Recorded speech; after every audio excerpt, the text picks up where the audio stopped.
My name is Maya Johnson. I am 22 years old, and last month I sued my own parents because my mother spent my inheritance on my sister's dream wedding. That money was not a casual gift.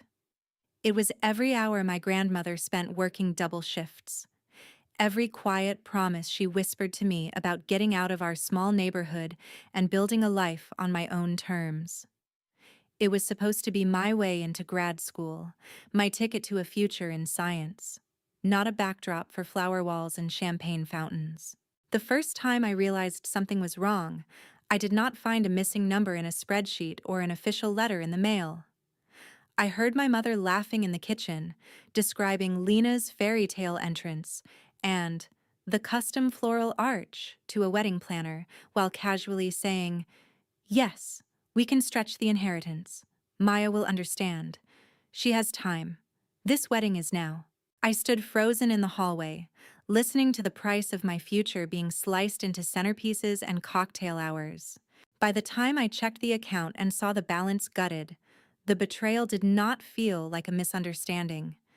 It felt like a decision, a choice to prioritize my sister's perfect photos over my education, my independence, my life. I did not scream. I did not collapse. I opened a new tab on my laptop and typed one sentence into the search bar. Can parents be sued for misusing inheritance trust for education? Suing them was only the beginning. Because on the day of my sister's wedding, when the music stopped, the lights came up, and everyone turned to stare at me, it became the most horrifying wedding of their lives. Before I tell you exactly what I did at that wedding, tell me this. If your mother stole the future your grandmother died to give you, would you stay silent for the sake of family, or would you burn the illusion to the ground and make everyone finally see the truth? My grandmother Eleanor used to say that numbers never lie, but people do. As a kid, I thought she was just being dramatic. Now, staring at the online banking screen and watching the balance in my education trust shrink line by line, I realized she had never been more right. I grew up in Chicago in a small old house that always felt a little too cramped for four people, and all of my mother's expectations. From as early as I can remember, my older sister Lena was the golden child. She was the one with the perfect hair, the perfect smile, the perfect grades in the subjects my parents understood. I was the quiet one who spent weekends in the library, falling in love with molecules and microscopes instead of prom dresses and social media. When Grandma Eleanor died, she left a sealed letter for me and a separate envelope for my parents. My letter was short, written in her neat, deliberate handwriting. Maya, this money is for your education only, not for a car, not for a party, not for anyone else. Promise me you will protect it, even if that means protecting it from your own family. At 18, I had smiled through my tears and promised. At 22, I realized exactly what she had meant. The first time my parents mentioned the wedding, it sounded harmless. A family dinner, Lena gushing about venues, my mother flipping through her phone with photos of dresses that looked like they belonged in a royal ceremony. My father joked about budgets and not going too crazy. Back then, I believed them. It changed the afternoon I heard my mother in the kitchen, her voice sharp with excitement. I know the venue is expensive, but Lena has dreamed of this her whole life. We can use the inheritance. That is what family is for. Maya can take out loans. Graduate school is not guaranteed anyway. My hand tightened on the banister. For a moment, I thought I had misheard her. Then she read out a number and my stomach twisted. It matched the transfer I would see later that night. I checked the account in my room, fingers trembling. A chunk of the trust was gone, moved into my parents' joint account. A memo line said, "Family event expense." Family event. That night, at the dinner table, Lena chattered about floral styles while my parents debated plated dinners versus buffet. No one mentioned my education. No one looked at me and asked what this meant for the post-grad programs I had spent years working toward. They were so casual about it that for 1 second I almost doubted my anger. Maybe I was being dramatic. Maybe this was normal. Maybe this was what family sacrifices meant. Then I remembered my grandmother's voice in that letter cutting through the noise. Protect it, even from your own family. I waited until after dinner, until Lena had disappeared upstairs to call her fiancé, and my father had turned on the TV. My mother was stacking plates at the sink, humming some wedding song under her breath. "Mom," I said, keeping my voice steady, "did you move money out of my education trust to pay for Lena's wedding?" She straightened, her back going rigid. "We are borrowing it," she said, without turning around. "This is a family decision." "I did not agree to it," I replied. "Grandma left that money for my education. You know that." She finally turned, her smile too tight, too bright. "You are overreacting, Maya. It is not like we emptied it. You will still go to school. Maybe not the most expensive program, but you will be fine. Your sister's wedding is important. She is starting a family. And I am starting a life," I shot back. "Why does her fairy tale matter more than my degree?" My father muted the TV with an annoyed sigh.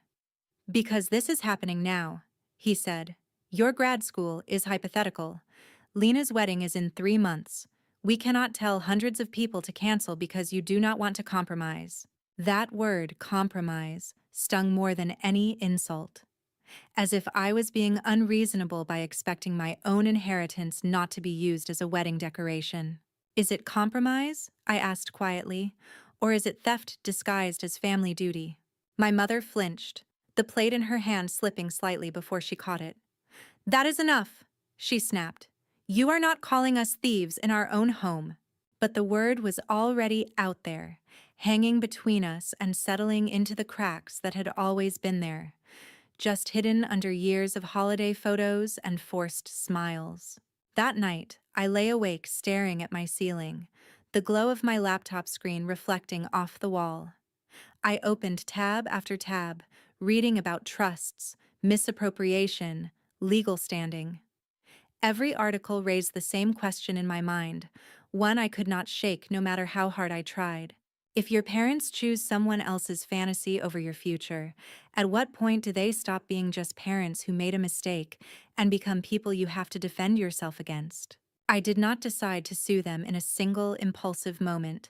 It happened slowly, like a bruise darkening over time. First, I tried to negotiate. I sat my parents down in the living room with a list, because lists make me feel like I have control. On one side, I wrote wedding costs. On the other, grad school tuition. I itemized the programs I had been accepted into, the scholarships I was in the running for, the exact amount I still needed from the trust. "We can scale the wedding back," I suggested, pushing the paper toward them. "Smaller venue, fewer guests. Maybe postpone a year so you can save. You can pay back what you already spent on the trust over time. We can make this work without destroying what Grandma left me." My father glanced at the paper as if it were a childish drawing. "The deposits are already paid," he said. "Your grandmother wanted you to be happy, Maya. She would not want you tearing this family apart over money." That was the first time I heard that line. They would repeat it later to friends, to relatives, to anyone who would listen.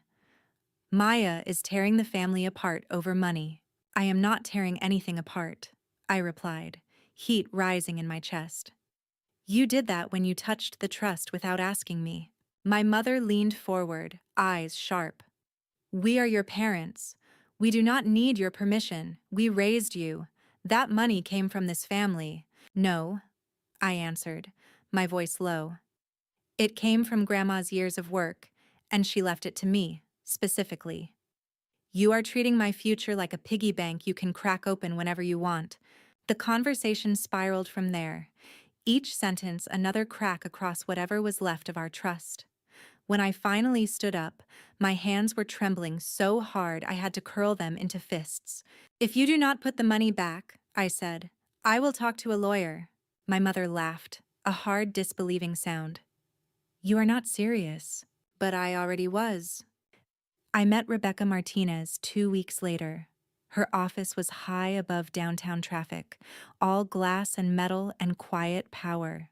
She listened without interrupting as I laid everything out.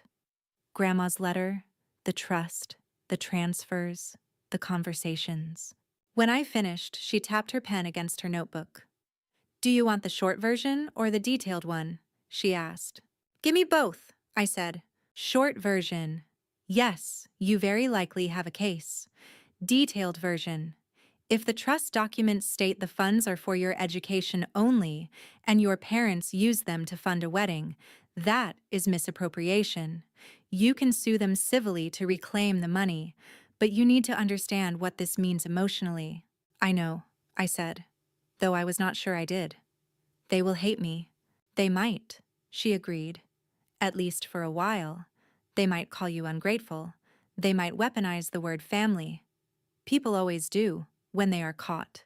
I stared at the copy of the trust she slid across the desk. Grandma's signature stared back at me, steady even in death. "Can you win?" I asked. "I do not promise wins," Rebecca replied. "I promise to fight as hard as the facts allow. And your facts," she added, "are strong." That night, Timmy met me outside the library with 2 coffees and the kind of hug that makes you realize how tightly you have been holding everything inside. "So," he said, "did you actually hire a lawyer?" "Yeah," I answered. My mouth was dry. "I am filing a lawsuit against my parents." He whistled under his breath. "You know this is going to blow up everything, right?" "I know." I stared across the campus quad, watching groups of students laugh and push each other playfully. Their biggest problem today was a midterm or a bad date. Mine was whether I could still call the people who raised me my parents after this. "Then I am going to ask you something," Timmy said. "Not as your friend, but as someone who has watched you kill yourself to honor your grandmother's dream. If you do nothing and let them keep that money, will you still recognize yourself in 5 years?" The answer formed before I could stop it. "No," I said. "I will just be the girl who let them erase me." "Then maybe this lawsuit is not about money at all," he said quietly. "Maybe it is about making sure you do not disappear inside a story where you are always the one sacrificed." That sentence stayed with me through every document I signed, every email Rebecca sent, every icy look my parents gave me after they were served. When the papers officially arrived at the house, my mother barged into my room without knocking, her face flushed. "You actually sued us," she hissed. "Do you have any idea what this will do to us? To your sister? To our reputation?" "I know what you did to me," I replied, "and to Grandma's legacy." "You are going to ruin Lena's wedding," she snapped. "People will talk." For the first time, a different thought slid through my mind, calm and cold. Maybe they should. The first court hearing was not dramatic. No gavel slamming, no shouting matches. Just a cramped room, fluorescent lights, and a judge who looked more tired than angry. Rebecca argued for a temporary injunction, a court order freezing what remained of the trust and preventing any further use of it for wedding expenses. My parents' lawyer insisted it was all a misunderstanding, that the family would resolve things privately. The judge skimmed the documents, brows furrowing. "The trust language is clear," she said. "Funds designated solely for education. Until this case is resolved, all remaining trust assets are frozen. Any further spending from those funds will be considered contempt of court." My mother's jaw tightened. My father stared straight ahead, expression blank. Walking out of the courthouse, I should have felt victorious. Instead, dread pooled in my stomach. Because the wedding was still happening. The deposits had already been paid. The venue, the photographer, the caterer, all booked with money that, legally, now belonged back in the trust. A week later, I heard Lena in the hallway on the phone, half whispering, half panicking. "Mom, the planner says the final payments are due. What do you mean the account is frozen? What does that even mean?" I sat in my room, pretending not to hear. It was the first time the word consequences seemed to reach beyond me. That night, my parents called a family meeting. We gathered around the dining table like we had for birthdays and holidays, except no one smiled and the cake stand in the center was empty. "We have talked to our lawyer," my father began, folding his hands. "He says this whole thing is an overreaction. If you withdraw the lawsuit, we can fix this. The vendors will be paid. The wedding will go on. Your relationship with your sister does not have to be destroyed. Lena looked at me with eyes full of accusation. You are doing this to spite me, aren't you? You never liked how Mom and Dad doted on me, and now you finally found a way to punish everyone. My throat tightened. This is not about punishing you, I said. It is about fixing a violation of Grandma's trust. You had other options, my mother said bitterly. You could have talked to us. I did, I reminded her. You told me I was selfish. You told me family comes first. You just did not mean me. For a moment, no one spoke. Think about the wedding, Lena pleaded.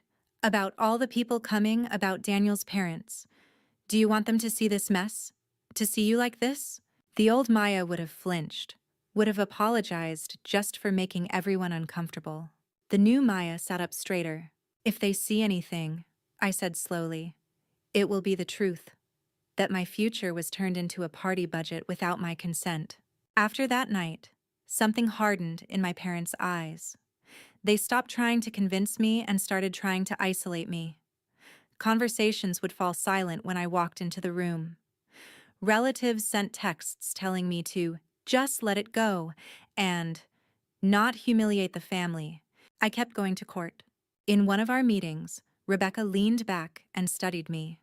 You know, she said, even if we win, your parents might not have enough liquid cash to restore the trust immediately. The judge could order them to sell assets, house, cars, savings. You are telling me my lawsuit could literally cost them their home, I said. Possibly, she replied. Does that change what you want to do? It should have. It did not. If they had told me before touching the trust, I answered, we could have found another way. They made the choice. I am just refusing to pretend it is fine. Rebecca nodded. Then we need to be strategic, not just right. That is when she brought up something I had not considered. The wedding date, she said. When is it exactly? In 6 weeks, I replied. She tapped the calendar, calculating. Based on the court schedule, it is very likely the ruling will come right before that weekend. If we win, and they still try to go ahead with the wedding using funds they no longer legally have, that is going to create a serious problem for them. Something cold and sharp settled into place in my mind. A thought I would have been ashamed of a few months ago. What if the problem happens in front of everyone? I asked. Not just in quiet legal letters. What if the people they are so desperate to impress actually see what they did? Rebecca hesitated. Maya, our job is to enforce the judgment, not to humiliate them. I am not asking you to humiliate them, I said. I am asking you to let the consequences be visible. We talked for a long time that afternoon about liens, about collection orders, about what could legally happen if my parents refused to comply with a court ruling and still paid vendors with funds that should be restored to the trust. By the time I left the office, the bones of a plan were forming. I did not set out to ruin a wedding. I set out to make sure my family could not bury what they had done under white roses and curated Instagram posts. There is a difference between revenge and justice. The problem is, when you see your mother smiling in a designer dress bought with the money that was supposed to pay for your future, that difference starts to blur. The final ruling came 3 days before the wedding. The courtroom felt smaller this time, as if it were shrinking around us. The judge read through the findings, voice firm and unhurried, while my parents sat in stiff silence. The court finds, she said, that the funds in question were designated exclusively for the educational advancement of Ms. Maya Johnson. The defendants, Karen and Michael Johnson, knowingly used substantial portions of those funds to finance the wedding of their other daughter, Lena Johnson, in violation of the trust's terms. My mother's face went pale. My father stared at a fixed point on the floor. Accordingly, the judge continued, the court orders that all misused funds, plus interest, be restored to the trust within 90 days. If necessary, this may include the sale of assets such as property or investments. Furthermore, any additional payments made from the trust toward the wedding, despite the earlier injunction, must be returned. Failure to comply will result in enforcement measures, including the placement of liens on property. The words should have felt like victory. Instead, they felt like a countdown. Outside the courtroom, Rebecca turned to me. "You won," she said. "This is as strong a ruling as we could have hoped for." "I know," I answered, "but they are still going to try to pull off that wedding." She did not deny it. "So, what happens?" I asked quietly. "If some of those vendors have not been paid in full yet?" "Then they are unsecured creditors," she said. "And if your parents cannot pay them because they have to restore the trust first, those vendors will have to decide whether to walk away or demand payment in other ways." We both knew what that meant. 2 days later, Lena sent me a message. "You are still coming to the wedding, right?" I stared at the screen. After everything, she still expected me to show up and smile for photos. I typed and deleted 3 different answers before settling on one. "I will be there." Because by now, not showing up would have been kinder than what I was planning. On the day of the wedding, the venue looked like a magazine spread.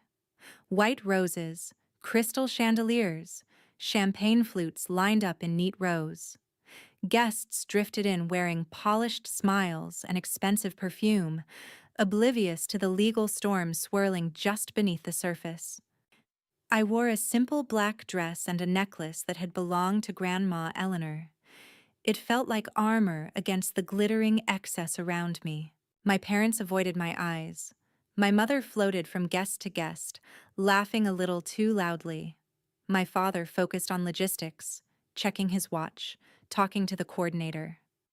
Lena looked like she had been poured into her gown, every detail perfect.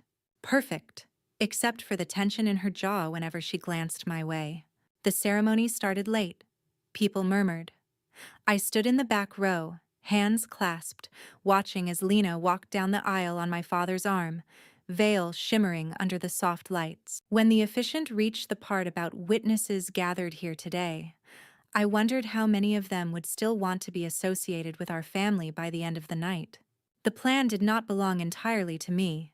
It belonged to the system my parents thought they could manipulate without consequences. After the ceremony, while guests milled around taking photos, a court officer arrived. He was not in a dramatic uniform, just a discreet suit, holding a folder that weighed heavier than any bouquet. He spoke quietly with the venue manager first. From across the room, I saw the manager's expression shift from polite to alarmed. He gestured toward my parents. The officer followed. I watched my mother's smile freeze as he introduced himself and handed over documents. "Mrs. Johnson, Mr. Johnson," he said, "I am here regarding the enforcement of the court's judgment. As of this morning, a lien has been placed on your home and primary assets. Any attempt to divert funds owed to the trust to cover remaining wedding expenses will constitute contempt." My father hissed something under his breath. The officer did not raise his voice. He simply repeated, "You have been served. You are already under order to restore a specific sum. Any additional payments you make from restricted accounts today can and will be used as evidence against you." The venue manager stepped in, voice trembling. "Are you telling me we might not be paid?" The music, which had been playing softly in the background, faltered and then stopped altogether. The guests noticed. Conversation slowed, then quieted as people turned toward the commotion. Phones came out, cameras switched from portrait mode to video. Because of course they did. My mother shot me a look that could have melted steel. "You did this," she whispered across the room, not bothering to hide the accusation. For once, I did not deny it. But the worst was not the officer. That was just law. The worst was yet to come, and that part was mine. When the music failed to start back up, the MC tried to recover with a joke. "Technical difficulties, folks. While we sort that out, the bride's sister Maya has prepared a special message." I had not asked for that introduction, but I took it. I walked to the microphone, the click of my heels echoing through the suddenly too quiet hall. Dozens of eyes pinned me in place. My parents, Lena, her fiancé Danielle, his wealthy, meticulously dressed parents, extended family members who had told me for weeks that I was being dramatic. I adjusted the microphone. "Thank you," I said. My voice sounded calmer than I felt. "Yes, I am Maya. I am the sister who sued her parents 3 days before this wedding." A ripple of shock moved through the crowd.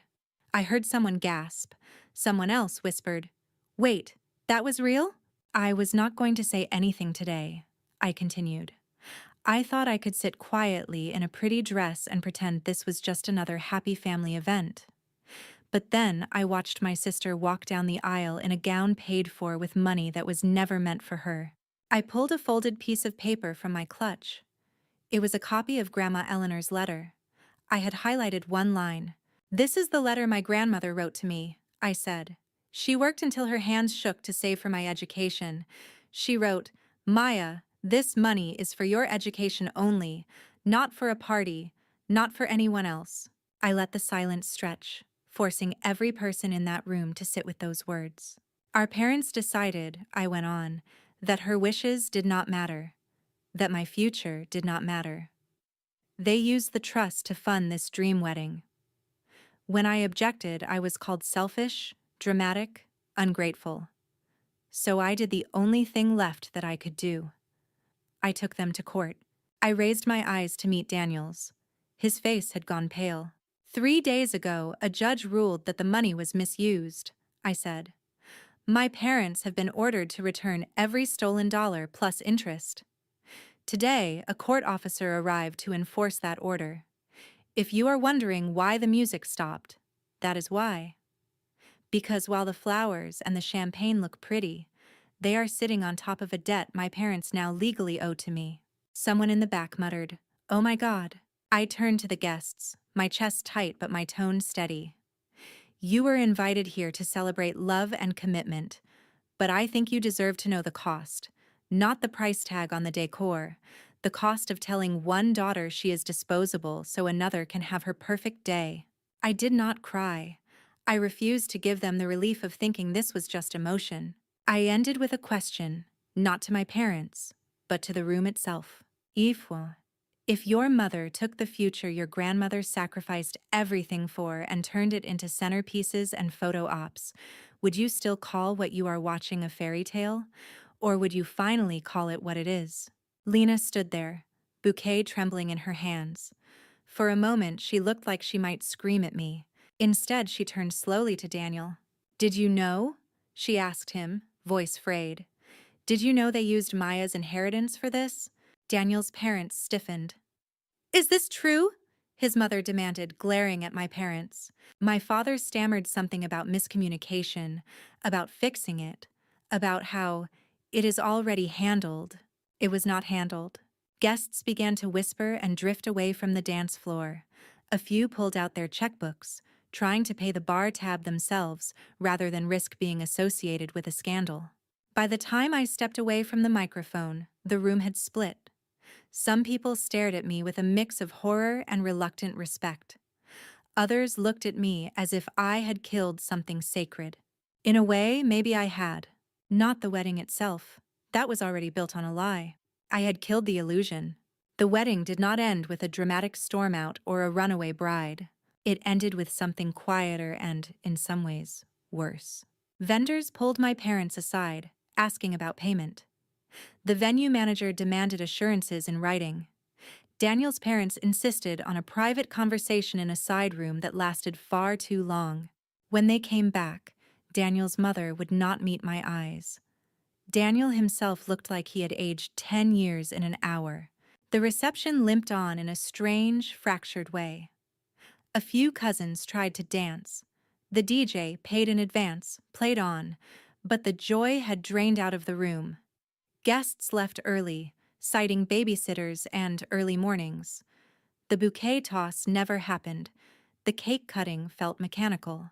At the end of the night, I watched Lena sitting alone at a table, her makeup smeared, her perfect dress wrinkled. She did not come near me. I did not approach her. There are some conversations that cannot happen while the room still smells like roses and spilled champagne. 2 weeks later, I found out through mutual friends that Daniel had called off their honeymoon and postponed moving in together. Officially, they were taking time to process. Unofficially, his parents were furious that their son's first married night had featured a court officer, a lien, and a very public airing of financial betrayal. The legal consequences unfolded more slowly but hit harder. My parents were forced to list our family home for sale. It was the only way they could restore the trust within the 90-day deadline. They downsized to a much smaller condo on the edge of the city. My mother's friends, the ones she used to brag to about Lena's wedding details, gradually stopped inviting her to brunch. She claimed it was because they were busy. I knew better.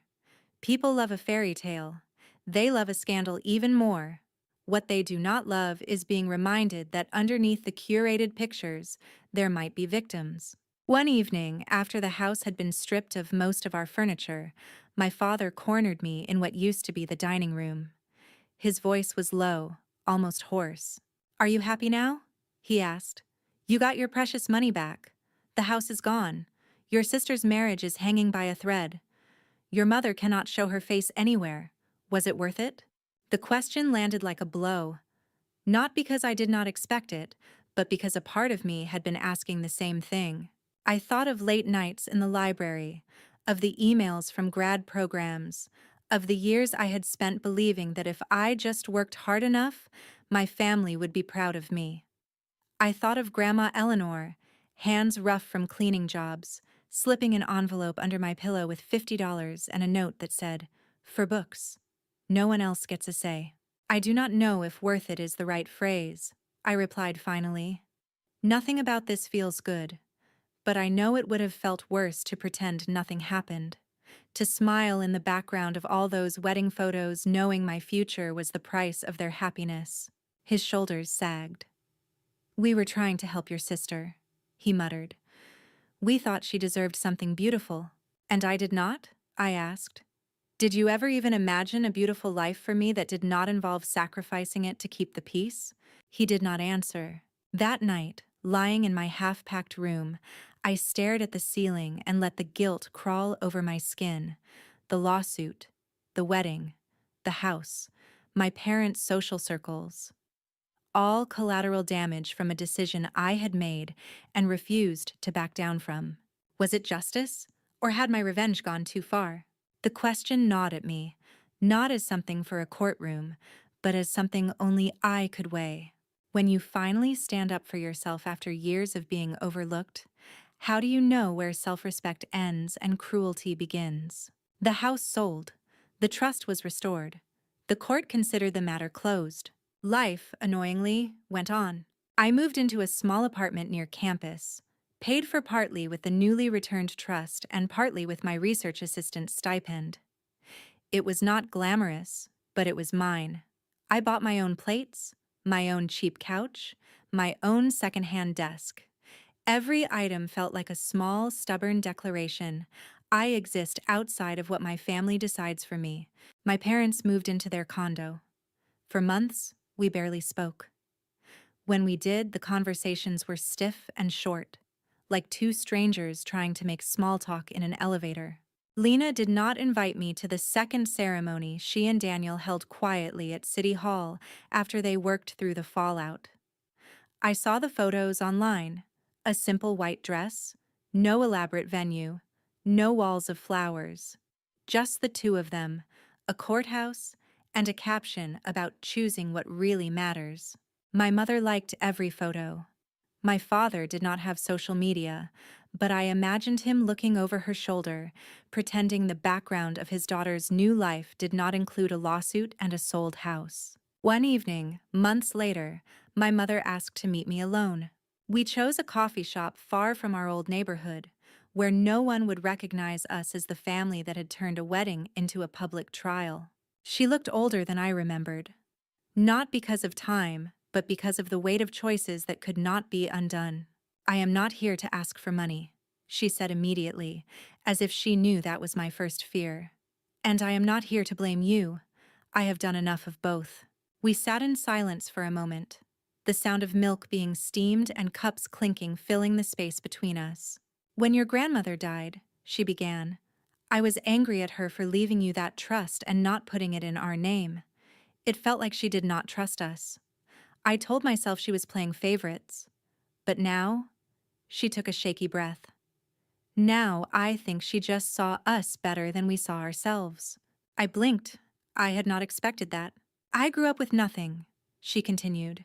No weddings, no college, no safety net. When Lena got engaged, it felt like a chance to give her the kind of celebration I never had. I convinced myself that was love, that sacrificing a little of your future for her big day was something you would forgive eventually. I did not let myself think about what I was really sacrificing. Me, I said quietly. You, she agreed. You and the promise I made to your mother, to raise you differently, to put your dreams first. For the first time since this started, she cried in front of me without anger, without accusation, just grief. I am not asking you to say what you did was wrong, she said. You were right. The judge said so. The law said so. And deep down, so do I. But I am asking you one thing. Can we try to build something new from this mess? It will not be the family we used to pretend to be. Maybe it can be something more honest. I thought about saying no, about staying aligned with the cold, clean lines of the court ruling and never letting my heart complicate things again. Instead, I took a different kind of risk. We can try, I said, but I am not going to erase what happened. I am not going to pretend the house did not get sold, or that Lena's wedding was not built on my inheritance. I need you to stop calling what I did ruining things, and start calling it what it was, defending myself. She nodded slowly. I can do that, she whispered. I am still learning how to see you as more than the quiet daughter who will always understand. We talked for hours about boundaries, about therapy, about maybe one day sitting in the same room as Lena without flinching. None of it fixed anything instantly. There was no cinematic reconciliation, no group hug. But when we left, she reached out, hesitated, and then hugged me. It was awkward and brief and real. Later that night, back in my apartment, I sat at my desk and opened a new document on my laptop. Grad school applications, round 2. I filled out forms, attached transcripts, wrote personal statements. In each essay, somewhere between describing my research interests and my career goals, I left a small, quiet space for the story I never explicitly told admissions committees, the one where I had to choose between being the good daughter and being a person with a future that belonged to her. I chose me. Sometimes, when I catch myself thinking about the wedding, about the looks on people's faces when the music stopped and the officer walked in, a familiar guilt creeps up my spine. It whispers that I went too far, that I should have kept the peace, that no amount of education is worth a broken family. But another voice answers now. It sounds a little like Grandma Eleanor. It sounds a little like my own. It says, families that only survive if one person silently sacrifices everything are already broken. So here is the question I will leave you with, the one I still do not have a perfect answer for. When the people who are supposed to protect your future are the ones selling it off for their own idea of happiness, what do you owe them? Your silence, or the truth that might finally force them to see you as more than background to someone else's dream?